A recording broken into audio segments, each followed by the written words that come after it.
Hello, Miss Wilkerson. Today we will be presenting on why we believe The End of Nature by Bill McKibben would be a great central essay for your rhetoric and composition textbook.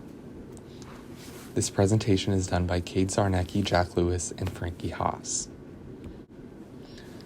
So jumping in, McKibben prompts a few really important questions throughout his essay, and they would serve as incredibly contemplative and conversation prompting points for students. He brings up the points of nature's importance as well as giving a rhetorically rich essay for students to pull examples from in any types of conversation. He asks questions about the role of nature in our lives, what's our responsibility to nature, and really supports that with a rhetorically rich essay and historically accurate and important essay. These questions are imperative to really understanding the current human condition, as well as serving as a great piece of literature. So all of this said, The End of Nature is an absolute must-read. So a little bit about our author, Bill McKibben. He's a Harvard graduate. He's a distinguished scholar and environmentalist at Middlebury University. And he wrote The End of Nature, which was really the first piece that concerned the public about global warming. This is the piece that we're presenting to you today. Before McKibben, the understanding of global warming and the environment was significantly different, and he had a big imprint on the understanding of global warming. This makes his piece not only historically significant, but culturally significant. His relation to nature surrounds his whole career, as he dedicated his works to environmental justice and reform. So the first key point of his essay that we're going to dive into is the slavery analogy. McKibben connects early on in his piece slavery and the environmental abuse. He brings both of these points back to the fact that they were both a human power struggle. He uses it as one of his most poignant comparison, the slavery and environmental continuum of human power abuse. He relates that slavery was just truly a power trope for early Americans, and since slavery has been abolished, humans have needed new power struggles to keep their control. That is where the environment comes in, and many other issues that humans have had this power struggle over. He's effective with this comparison because everyone will know and understand the implications of slavery, no matter who they are or where they came from. Everybody will understand slavery, which in turn will be applicable to his concern. This quote we chose: when another method of domination seems to be ending the reliance on fossil fuels, say, we cast about for another, like genetic tinkering, much as Americans replace slavery with Jim Crow segregation. So we see here how Americans are just putting one thing after the other to keep their power and to put other issues down. So next on the slavery analogy, McKibben jumps into the way that we can possibly solve this or correct this, and he uses this to show how we started fixing Jim Crow and slavery. So he presents that radical laws will be the most important way to correct this problem. He says that radical corrective laws are necessary, and until they are put in effect, the environment will in fact continue to suffer. This is a very bold statement. Radical laws never come by easily, but they are incredibly conversation-prompting statements as well, due to the effectiveness of the Jim Crow-era laws and the ethos that he has built with this comparison already. He states that environmentalism follows the same power patterns as slavery did and will continue to be a problem until radical legislation is introduced that will correct the environmental destruction like the legislation in the Jim Crow era did. He states that people will need to give up excessive wealth and power. Jim Crow was driven by powerful, wealthy white Americans, and that's what's happening with the fossil fuels and the industry that's taking down the environment today. So he states that people will have to give up some of their wealth in order for this issue to really be solved. He then goes into this quote, which we pulled, that shows how whites have had to sacrifice a little bit of potential wealth and power. It's just a necessary part of change, where the people, the oppressors, are going to have to stand up against their issue. Perhaps one of the most rhetorically powerful moves by McKibben in the entire essay is his main assertion that nature is already ending. It's a pure and simple emotional appeal. His assertion is purposefully blunt.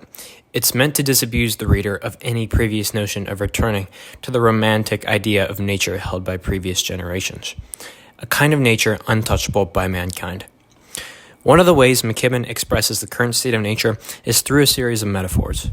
He compares nature to a peaceful season ending, or the breakup of a marriage by divorce. One of the most impactful comparisons, however, is his metaphor of nature as a terminally ill patient.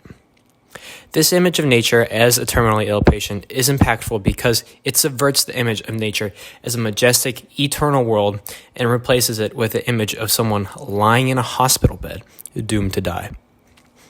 Additionally, we humans were the ones in the first place who caused this terminal illness. By doing this, the metaphor both displays nature as a dying world, as well as pointing the blame directly on the reader, creating a very, very rich rhetorical situation ripe for analysis and class discussion. It evokes both feelings of sorrow as well as regret, helping McKibben achieve his purpose of educating humanity about its destruction of nature, as well as disabusing them of any romanticized natural imagery. With this emotional appeal, students are asked to consider what their own image of nature is, and whether it truly reflects humanity's negative impact on nature. Furthermore, it brings students in the conversation on whether nature is in fact the calming, ever-present element in a world full of unknowns, or if it's just a reminder to humanity about what happens when greed comes before the well-being of others. Next, failed conservation efforts. Showing failed conservation efforts brings logical evidence to an essay mainly based on high philosophical ideas, allowing McKibben to ground his argument in reality. This style of writing is very rhetorically rich. It shows students how to defend their own moral tenets with grounded evidence. Showing failed conservation efforts also brings students into discussion about our own responsibility to nature, as many of the failed efforts were actually widely supported. It begs the question, have our conservation efforts been for ourselves, or have they actually been for nature? Let's talk about the LaGrande Dam. The LaGrande project was mainly seen as a conservation effort, but in reality, it was actually an effort to exploit nature. With this project, nature was seen as something to be harnessed and controlled for human gain, not as a sacred system allowed to stay independent. In fact, nature was even changed. Areas were permanently flooded and migration routes for local animals were cut off. Notice the quote, where at least 10,000 caribou drowned as a result of the rerouting of water.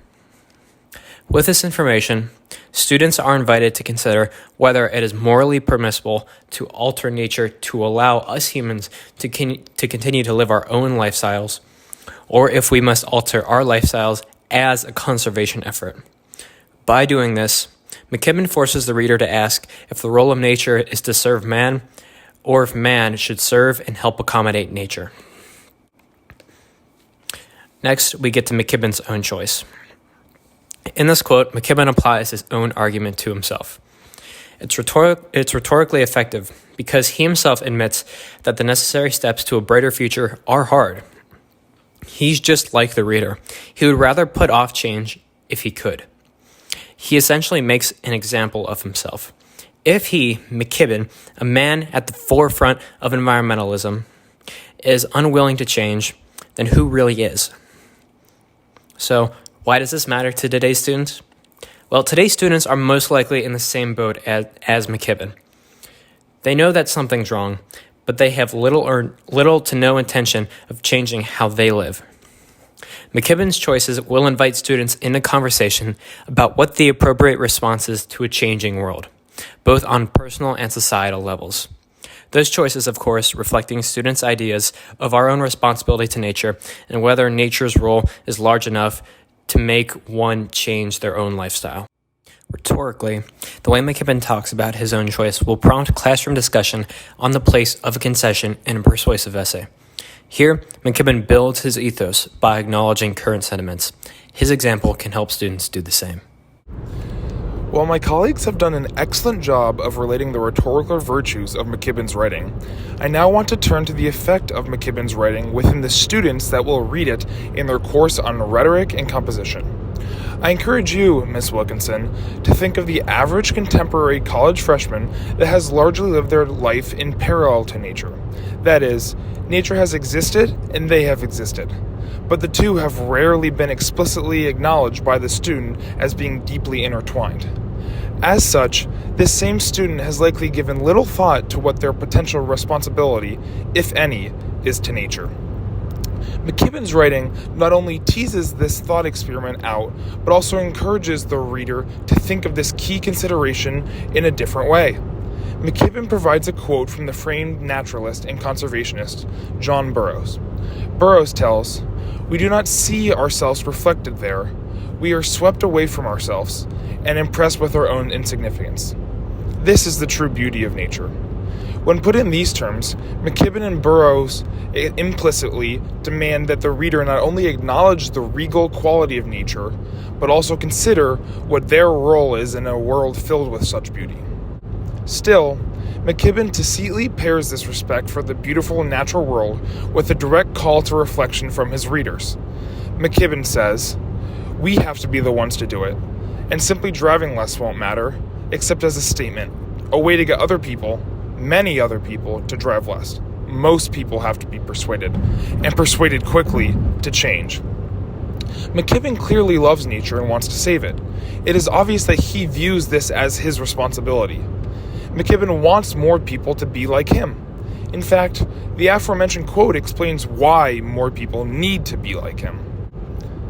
McKibben further asks his readers to reflect upon the role of nature in their lives by explaining, "As the familiar world around us starts to change, is the moment when every threatened instinct will push us to scramble to preserve at least our familiar style of life."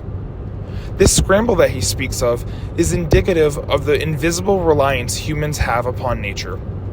In fact, McKibben believes that nature plays such a significant role in the lives of humans that humans try to replicate what the world once freely provided them. This new nature created in a lab, though, is not the natural world that McKibben knows. In fact, it is these efforts to not fully lose that which we call nature that best ask the reader to think of the integral role that nature really does have in their lives. McKibben allows the words of others to contribute to discussion in his writing as well.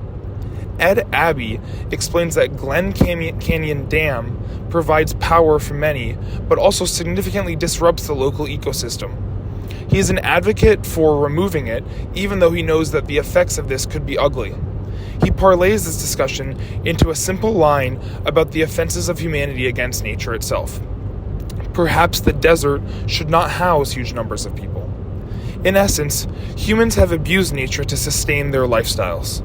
The desert was never a place for humans, yet nature, or humans' abuse of it, allowed for people to live there. This sentiment not only emphasizes the crucial role of nature in the lives of humans, but also brings about a certain revivalist tone that humans should try to restore nature back to its original beauty. With all of this in mind, McKibben posits a final call to action. He bluntly asks humans to consider their responsibility to nature itself. The world must act now, but, as McKibben emphasizes, it must act together. It takes everyone to live differently. In fact, part of this responsibility is creating a different mindset.